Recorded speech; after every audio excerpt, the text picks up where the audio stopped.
इस वक्त पूरे खित्ते की नज़रें जिस तरह इमरान खान के ऊपर हैं, उसी तरह पूरे खित्ते की नज़रें मोदी के ऊपर भी हैं, क्योंकि हमारे पड़ोसी मुल्क भारत के जो वज़ीर आज़म है मोदी, अब उनके बारे में कहा जा रहा है कि उनके खिलाफ भी उसी तरह का रिजीम चेंज आ सकता है कि जिस तरह इमरान खान के बारे में आया था, जिस तरह इमरान खान की हुकूमत ख़त्म की गई थी, उसी तरह अब मोदी की हुकूमत ख़त्म करने के हवाले से भी एक रिजीम चेंज का प्लान किया जा रहा है। और ये इसलिए किया जा रहा है कि मोदी बहुत जल्द अब रशिया का दौरा करने जा रहा है और अमेरिका ने वाज़ेह तौर पर बड़े खरे और साफ सुथरे अल्फाज के अंदर बता दिया है कि अगर तुमने जाकर रूस का दौरा किया, वहाँ पर मामलात किए, तो याद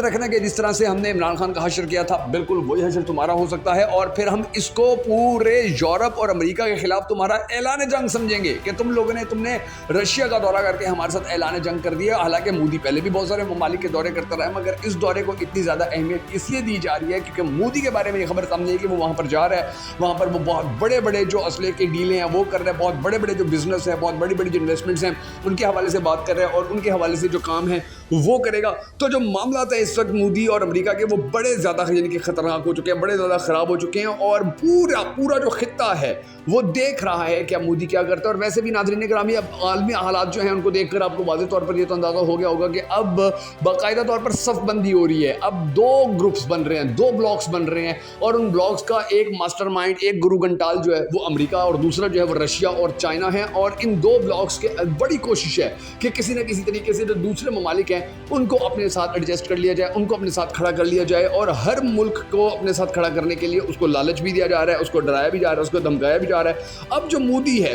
वो अगर दौरा करता है जाकर रशिया का, और अमेरिका का जो पैगाम आया हुआ कि आपने रूस का दौरा नहीं करना है, और अगर दौरा हुआ तो मतलब अमेरिका और यूरोप के खिलाफ आपने बाकायदा तौर के ऊपर रूस और ईरान के साथ मिलकर जो ऐलान जंग है वो कर दिया है, तो ये बड़ी खतरनाक बात है नाज़रीन गिरामी। भारत ने अब तक इस दौरे का सरकारी तौर के ऊपर बाकायदा ऐलान तो नहीं किया है, लेकिन उनका जो एक वफद है वो इस वक्त मॉस्को के अंदर पहुंचा हुआ है, वहाँ पर बातचीत की जा रही है, वहाँ पर हालात देखे जा रहे हैं, मामलात देखे जा रहे हैं, चीज़ें जो हैं उनको सेटल करने की कोशिश की जा रही है। और मोदी ने फैसला कर रखा है कि अमेरिका की कोई बात जो है उसको बिल्कुल संजीदा नहीं लेना, कोई उनको औकात नहीं देनी है। और हो सकता है कि इसके बाद फिर भारत के अंदर जो रजीम चेंज है उसकी खबर भी सामने आ जाए। तो उन्होंने कहा है कि ये दौरा हमारे खिलाफ, यानी कि अमेरिका ने कह रखा है कि ये हमारे खिलाफ ऐलान जंग है। और फिर इसके बाद जो सबसे पहला इफेक्ट आएगा वो ये है कि भारत पर S-400 की शायद अमेरिका जो है वो पाबंदी लगा दे। अमेरिका का जब ये पैगाम आया तो भारत ने बड़ा उनको वाज़ेह और दो टोक जवाब दिया और उन्होंने कहा कि ये दौरा तो हर सूरत होगा। और अब भारत की कोशिश है कि रूस इनसे, यानी कि इनकी जो करेंसी, अब देखिए जो दौरा है वो वैसे ऐसे हवा में, जैसे हमारे जो हैं वज़ीर आज़म साहब चाइना गए रहे, एक हफ्ते का वहाँ पर दौरा किया, खाली हाथ वापस आ गए, ना उनको कुछ गिफ्ट किया, ना उनको किसी किस्म की इन्वेस्टमेंट की कोई खबर दी गई, बस ये गए बेचारे और वापस आ गए। लेकिन जो भारत का दौरा होता है वो भारत का दौरा ऐसा नहीं है कि ये जाएंगे रशिया, वहाँ जाकर कोई भीख मांगेंगे या कटोरा आगे कर देंगे, ये कहेंगे हमारी इमदाद करो, ये कहेंगे कि जी हम कर्ज़ों के नीचे आ गए, हमें सपोर्ट करो, ऐसा नहीं है। बल्कि वो वहाँ पर जाकर इन्वेस्टमेंट की बात करता है। वो वहाँ पर जाकर, अभी देखिए उनकी कोशिश पहले भी उन्होंने ले लिया था, तेल ले लिया था उन्होंने, जब पाकिस्तान को सस्ता तेल देने की रशिया ने बात की थी कि सस्ती गंदम और सस्ता तेल हम तुम लोगों को देंगे, तो पाकिस्तान के अंदर रजीम चेंज कर दिया गया था। अब जो है फिर वो जो तेल और गंदम थी वो भारत ने ले ली थी। अब जो है अब भारत ये कोशिश कर रहा है कि वो एक मरतबा फिर से जो गंदम और सस्ता तेल है वो लेना शुरू कर दे रशिया से, और उसके बदले के अंदर, क्योंकि पहले देखिए जब भारत ने लिया था तो वो जो रशिया के अपने बैंक्स थे भारत के अंदर, उनके अंदर उन्होंने अपनी करेंसी डाली थी, तो फिर रशिया को फील हुआ कि इनकी करेंसी से हम ज़्यादा फ़ायदा नहीं उठा पा रहे हैं या इसको हम ज़्यादा यूटिलाइज नहीं कर सकते हैं। तो उन्होंने कहा था कि जी अब ये करेंसी वाला जो मामला है, क्योंकि डॉलर में तो वैसे भी रशिया नहीं करता, तो उन्होंने कहा कि ये करेंसी वाला मामला हम नहीं करेंगे। तो अब भारत की ये कोशिश है कि भारतीय वज़ीर आज़म जो है वो वहाँ जाए, रशिया जाए, और उनको कहे कि जी ठीक है, आप करेंसी में अगर हमारे साथ नहीं डील करते तेल की और गंदम की तो मत कीजिए, हम ऐसा करेंगे कि हम आपको असला जो है वो बना कर दिया करेंगे। आप जिस किस्म का भी कहेंगे हम आपको शानदार मेड इन इंडिया असला बना कर दिया करेंगे, कोई इसमें दिक्कत परेशानी वाली बात नहीं होगी। तो ये चीज़ें जो हैं ये अब होने जा रही हैं, और यही वजह है कि जो अमेरिका है वो बड़ा परेशान है। अमेरिका के जो पैगामात हैं वो बार बार भारत आ रहे हैं, और फिर ये जो चीज़ें हैं ये आने वाले वक्त के अंदर बड़ी ज़्यादा बड़ी, यानी कि आलमी सतह के ऊपर चेंज भी हो सकती हैं। मोदी ने कहा है कि जी हम रूस के खिलाफ अगर खड़े हो, यानी कि अब मोदी जो है, क्योंकि देखिए वो बड़ा गुरुगंटाल है, वो अमेरिका को भी जवाब, उसको भी राज़ी करना चाहता है, रशिया को भी राज़ी रखना चाहता है। उसने तो बता दिया वाज़ेह तौर के ऊपर, और उसने कहा है कि जी अगर हम रशिया के खिलाफ खड़े होते हैं, रशिया के साथ खड़े नहीं होते हैं, तो याद रखना कि इससे सबसे ज़्यादा नुकसान अमेरिका और इसराइल को होगा। चीन हमारे खिलाफ खड़ा हो जाएगा, केरला के अंदर हमारे खिलाफ एहतजाज हो रहे हैं कि जी हम इसराइल को असला दे रहे हैं। और मोदी को ये भी मालूम है कि ये दौरा जो है ये हर सूरत करना है, वहाँ पर जो नई करेंसी है और उसको, यानी कि आप देख लीजिए बरकस जो एक ग्रुप बना हुआ है, फिर जो उसकी करेंसी है, उसकी कॉमन करेंसी है, और फिर ट्रेड के मामला जो हैं वो सारे मोदी ने अपने हाथ में करने हैं, उनके अंदर अपनी पार्टनरशिप करनी है, उनके अंदर अपना जो हिस्सा है वो डालना है। अगर अमेरिका ने भारत के ऊपर पाबंदियां लगा भी दी कि जो इसने तो दौरा कर दिया था, तो वो याद रखेगा कि वो क्या करेगा, वो इंसानी हकूक़ के केस खोल देगा। वो कहेगा कि जी आप लोगों ने तो, आप लोग तो पाकिस्तान के अंदर, आप लोग तो कनाडा के अंदर बंदे मरवाते हैं, आपके नजरिए के मोदी को गिरफ्तार करवाने की कोशिश की जाएगी। ICC और इंटरनेशनल कोर्ट जो है वो मोदी के वारंट गिरफ्तारी जारी कर देंगे। राजनाथ सिंह जो है वो कह रहे हैं कि जी हम पाकिस्तान में, क्योंकि देखिए खुल्लम खुल्ला ये कहते हैं कि हम तो पाकिस्तान में बंदे मार रहे हैं, हमें कोई रोक सकता है तो रोक ले। और फिर ये जो चीज़ें हैं ये खिलाफ मोदी के खिलाफ इस्तेमाल की जाएंगी कि जी आप लोग तो ये काम सारे करते फिर रहे हैं, आप ये काम से ये चीज़ें जो ये करते फिर रहे थे। फिर अमेरिका जो है वो दीगर पाबंदियाँ भी लगा सकता है। मगर हो सकता है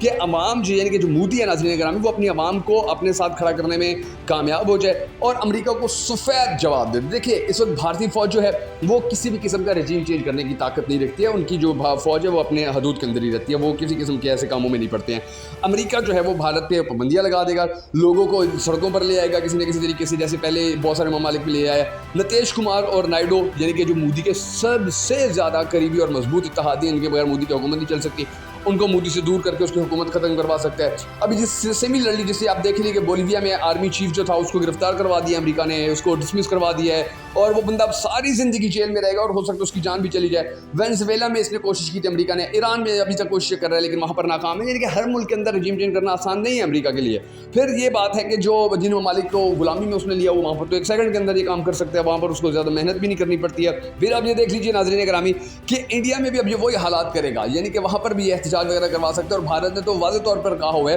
कि अगर हम पर पाबंदियां लगी तो हम रूस को इस्तेमाल करते हुए चीन के साथ खड़े हो जाएंगे। और फिर यूक्रेन में यानी कि जो मामलात हैं उनकी पाबंदियों के बावजूद, क्योंकि दुनिया देख चुकी है कि रशिया ने जब यूक्रेन पर कार्रवाई की तो उसके बावजूद भी जो रशिया है उसको कोई फ़र्क नहीं पड़ता, वो तो ज़्यादा आगे आ गया, वो तो ज़्यादा तरक्की कर रहा है। तो अब ये देख लीजिए कि दूसरी जानिब जो अमेरिका भारत है उसको ये भी पता है कि एलन मस्क जो है उसकी टेस्ला हमारे पास आ रही है, मेड इन इंडिया जो है पूरी दुनिया के अंदर छा रहा है। इनको यानी कि इनकी मंडी इतनी बड़ी है कि इनको अगर अमेरिका पाबंदियाँ भी इनके ऊपर लगा देते तो इनको कोई परेशानी नहीं है, इनका बिजनेस बहुत है, इनके पास मैन पावर बहुत है, इनके पास इंडस्ट्री बहुत है, इनके पास जगह बहुत है, इनके पास फौज बहुत बड़ी है। ये इनको किसी किस्म की कोई परेशानी नहीं है कि ये अमेरिका की गुलामी करते रहें या अमेरिका के नीचे लगे रहें और अमेरिका जो कहे जो हुक्म करे वही उसी हुक्म को मान लें। ये वहाँ पर मुमकिन नहीं है और ना ही वहाँ की फ़ौज जो है वो सियासत के अंदर इन्वॉल्व होती है, ना ही वहाँ पर जो है हुकूमतें तब्दील करने के तजर्बात किए जाते हैं, ना ही वहाँ पर जो है जो निकम्मे तरीन लोग होते हैं उनको हुकूमतों में लाया जाता है और जो बेहतरीन लोग होते हैं उनको जेलों में फेंक दिया जाता है। वहाँ पर ये सब कुछ नहीं है,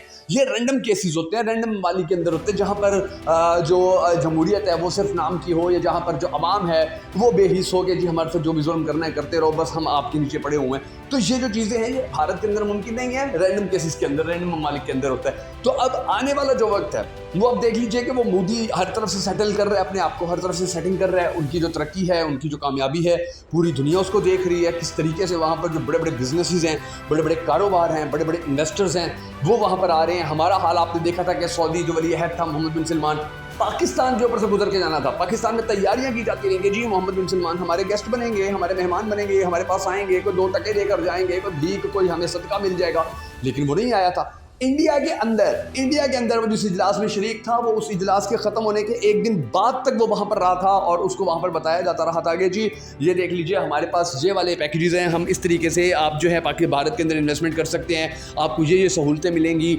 हमारे जो लोग हैं वो आपके मुल्क आके आपको ये काम करके दे सकते हैं। तो वहाँ पर तो इतने बड़े पैमाने के ऊपर काम हुआ था। और फिर आप ये भी देख लीजिए कि किस तरीके से जो भारत है पूरी दुनिया को अपने साथ खड़ा करने में कामयाब हो रहा है। तो अब जो पावर एक है, पावर गेम जो है वो हो सकता है कि आने वाले वक्त में आपको मैं बता दूं, क्योंकि होते हैं हर मुल्क के मफादात, आने वाले वक्त के अंदर हो सकता है कि जो ये कैंप है, अमेरिकी कैंप है भारत, इसको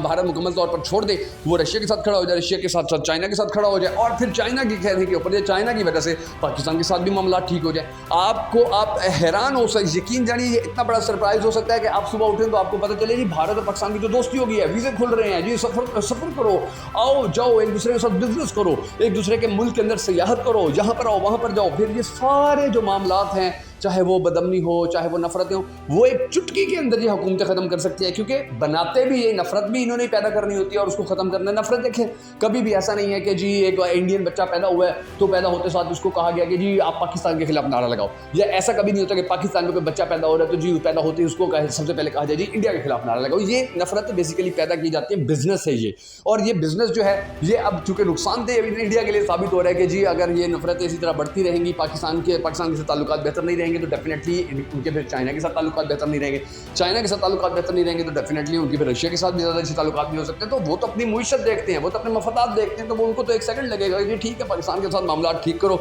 जो मामला थे वो सारे ख़त्म करो और पाकिस्तान के साथ ओके करके आगे चलो। तो ये चीज़ें जो हैं मुझे अब खित्ते के अंदर बड़ी अहम होने जा रही है और देखना चाहिए कि आने वाला वक्त जो है वो इस खित्ते के लिए, भारत के लिए, पाकिस्तान के लिए, रशिया के लिए, चाइना के लिए कैसा होता है। अगर आपको वगैरह ये वीडियो पसंद आई और आप हमारी इसी तरह की वीडियोस मज़ीद देखते रहना चाहें तो हमारे वीडियो को लाइक और शेयर ज़रूर कर दीजिएगा।